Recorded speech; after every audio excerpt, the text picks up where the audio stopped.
explain why this is so significant and outrageous, okay? So Mike McCarthy's contract with the Cowboys expires today, but the team holds exclusive negotiating rights with him through next week. On Monday, Shefty told us the Bears had sought permission to speak with McCarthy about their vacancy. I want to take you back to Sunday, following the team's season finale, when Jerry Jones very clearly said this. Then I would say, go talk. I really would. Go talk. So it sounds like I just let Zeke do that.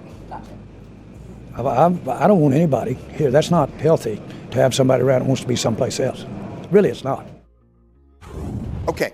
So he said that very clearly. Yeah. If you want to, it's not healthy. Go talk. No talk. So that made. it's like, I ain't scared. Go have Your the Jerry Jones conversations. impression is very impressive, by the way. It's really not. But that what made yesterday so outrageous when Adam Schefter tweeted this. ESPN sources tell us that the Dallas Cowboys Don't go talk. Don't talk. Don't Don't talk, talk. Greeny. Don't talk. denied Not permission laptop. to the Bears to interview their head coach, Mike McCarthy. This stopped being funny yesterday, right? Like, this is just what they're doing to him now is just flat wrong. Dirty. And we talked about it yesterday being dirty. You have known this season was going to end this way since Dak got hurt. Whatever you thought, you knew the season was what it was. You've had this much time to evaluate the head coach of your organization who's been there 5 years. And you need an extra week to not let him go talk to some after you tell him, go talk. Go talk. No, don't go talk. You have an extra. This is absurdity beyond belief. What Jerry has done now, and again, it's the same circus that gets created, whether it's Dak's contract going to the final day, CeeDee Lamb, Micah Parsons, whatever it is, the reason this organization stays where it stays is because of this. Because when the head of the organization acts this way, everybody else follows suit. It becomes about brand instead of about business. You can't win this way. I mean, this means that they're resigning him, right? That's the. Whoa. See what you're doing there? You're using something called logic. Yeah, Jerry Not Jones. applicable Jerry here. Jones. I mean, nothing that he's done has been consistent. There's no continuity through his decisions because yesterday he said talk, today he said don't talk. He won't offer him a contract. And the reason why no coach is like, look around the history of the league. There's been very few coaches that have ever been allowed to coach out the last year of their contract. In part because you want them to feel strong and like they're going to be there and the players to follow them, but also you don't want them to hold you hostage at the end of the season over a contract renegotiation. Like, Jerry has mishandled this whole situation. Again.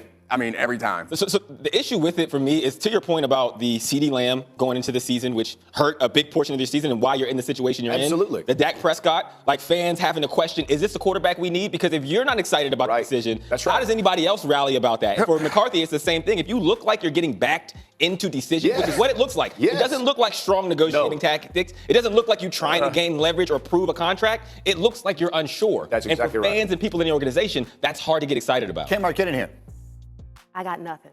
You know why? Because what we're all saying is that nothing Jerry does is consistent. And what I found even funnier listening to Jerry's presser was he said, I'll follow in terms of McCarthy, I'll follow the same kind of time frame that I've done in the past. And then he says, but I can tell you the past is not necessarily consistent in terms of a time frame.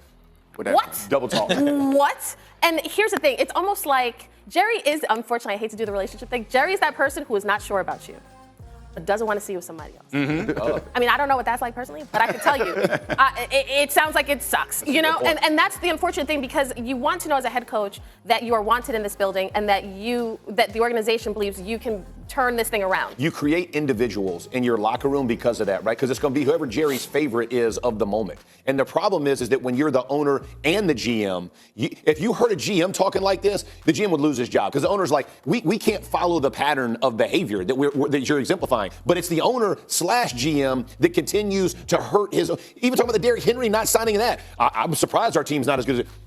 No one else in the world is. How can you be surprised if you're putting the roster together? And lest anyone should be wondering, well, they have an exclusive negotiating window with him till next week. What's wrong with him, just taking advantage of something that they've negotiated? This is not a business like any other. There are 32 of these jobs. That's right. There is a clear, unspoken understanding that if you're not hiring someone or if you're not giving them the job, you allow them the opportunity to go out and Because seek interviews are happening. And the timing of it is exactly right. It is critical. Interviews are literally every day that goes by damages his chance of getting the Chicago job, the New Orleans job, whatever job, if he doesn't have this job in Dallas. What Jerry Jones is doing here is just flat wrong. And to prepare for these interviews. That's exactly right. The amount of preparation you need going in, you don't just walk in the door like, hey, I'm Mike McCarthy. You need to research that team, that organization, that roster, create a vision for this new organization that tells them, okay, this is the guy we can now entrust to steer us in the right direction. And he's in limbo. And I'm going to give him, even if we give him the benefit of the doubt of saying, hey, you want to retain McCarthy and you don't want him to go to Chicago, like we talked about earlier, it doesn't come across that way. Right. It looks looks like the fact that Chicago was interested forced you into being like, oh, I don't want to lose this guy, which again, lacks confidence in your decision making. You don't have a real strategy. That's what it looks like on the surface. Give up. Like, there's trade-offs in everything in life. And like, if you're gonna fly on a private jet and own a football team and be a super billionaire, there's some things that you kind of have to give up. And one of those is the ability, I think, to be this outspoken, off-the-cuff, chitty-chatty type of guy. Like, you don't get to be that. That's fine. Give me your private jet. I'll get off TV and I'll never speak again.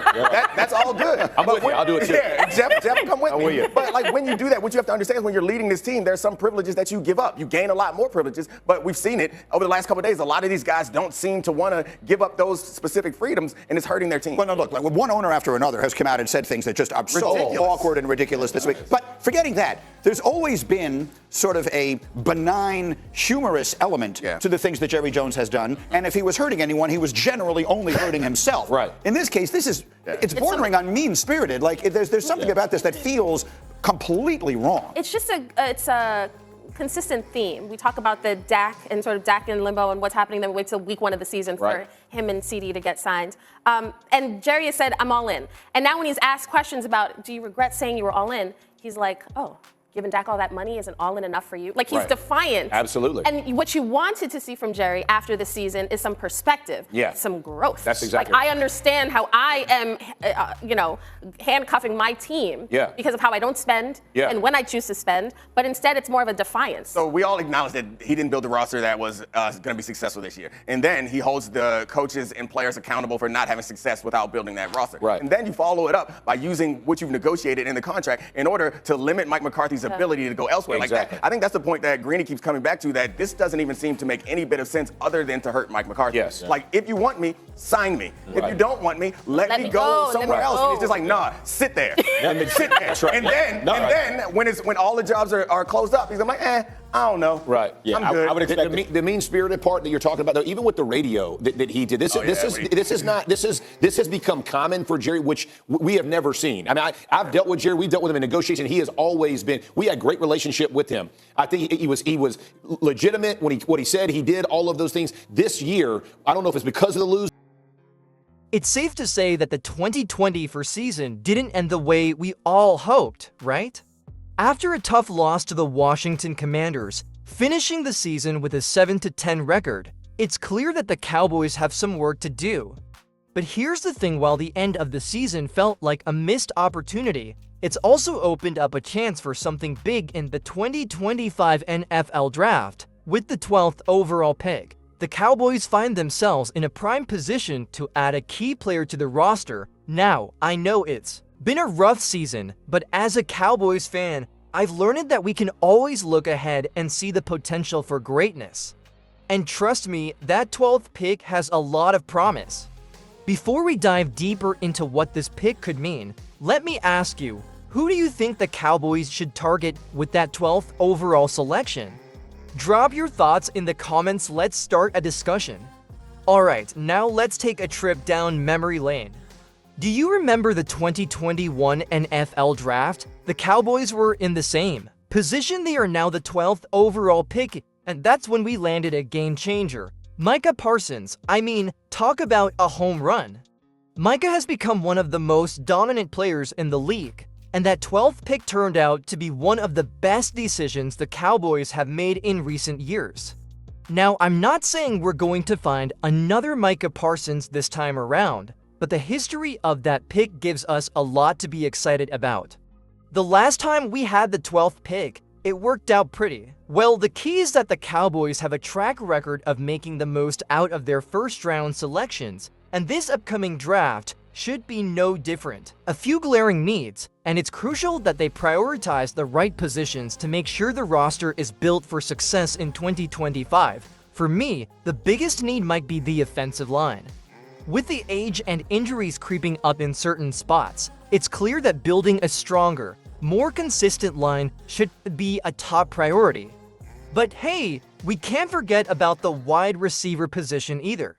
Adding another playmaker on the outside could make a world of difference for whoever is under center next season. Here's a question for you: if you were in charge, would you go O-line or WR with the 12th pick?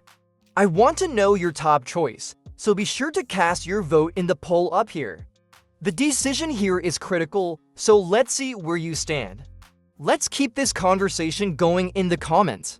Now, let's talk about the trade with the Panthers, which gave the Cowboys a little extra firepower for the 2025 draft. Along with wide receiver Jonathan Mingo, the Cowboys also gained a 7th-round pick. It's interesting, right? A bit of an under-the-radar move, but it could pay off in a big way. Mingo brings some much-needed depth to the wide receiver room. We've all seen how inconsistent the receiving corps has been over the past season, and adding Mingo could provide a fresh spark.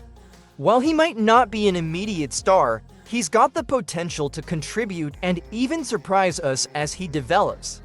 So, what's your take on the trade? Do you think Mingo is going to be a solid addition, or should? The Cowboys have aimed higher, and as for that 7th-round pick, what do you think they could do with it?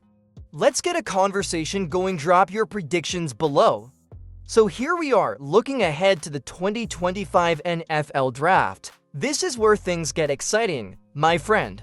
The Cowboys have a real opportunity to reshape their roster and get back to the top of the NFC. But it's not just about the 12th overall pick, it's about making smart decisions across the board.